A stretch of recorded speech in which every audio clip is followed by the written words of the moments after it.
AP అసెంబ్లీలోని CM ఛాంబర్లో చంద్రబాబు అధ్యక్షతన నిర్వహించిన మంత్రివర్గ సమావేశం ముగిసింది. సుదీర్ఘంగా సాగిన ఈ సమావేశంలో రాష్ట్ర మంత్రి అభివృద్ధి పాలన పరమైన అంశాలతో పలు కీలక నిర్ణయాలు కేబినెట్ ఆమోదం తెలిపింది. మొత్తం 57 అజెండా అంశాలకు మంత్రివర్గం పచ్చజెండా ఊపింది.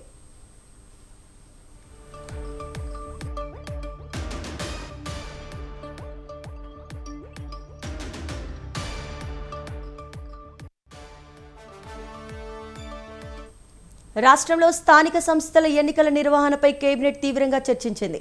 రాబోయే స్థానిక ఎన్నికల్లో బీసీలకు 34% రిజర్వేషన్లు అమలు చేయాలని నిర్ణయించింది.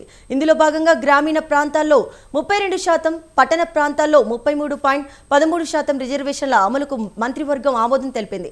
ఆర్థిక సంఘం నుంచి రాష్ట్రానికి రావాల్సిన 16,500 కోట్ల నిధులు మురిగిపోవడంతో ఉండాలంటే వెంటనే స్థానిక ఎన్నికలు పూర్తి చేయాల్సి ఉందని స్పష్టం చేసింది. ఈ నేపథ్యంలో అక్టోబర్లోగా స్థానిక సంస్థల ఎన్నికల ప్రక్రియను పూర్తి చేయాలని లక్ష్యంగా పెట్టుకుంది.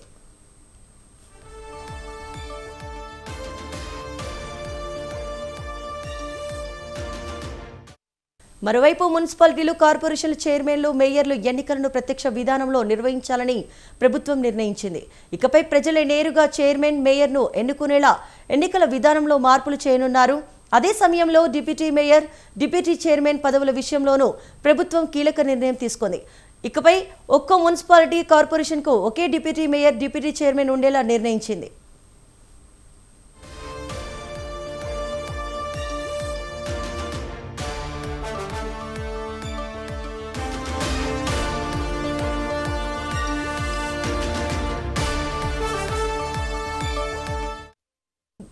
గవర్నర్ కోటా కింద భర్తీ చేయాల్సిన 2 ఎమ్మెల్సీ అభ్యర్థుల పేర్లను కేబినెట్ ఖరారు చేసింది. సీనియర్ నాయకుడు వర్ల రామయ్య, అలాగే దళవాయి రమాదేవి పేర్లను గవర్నర్ కోటా ఎమ్మెల్సీలుగా ప్రతిపాదిస్తూ మంత్రివర్గం నిర్ణయం తీసుకుంది.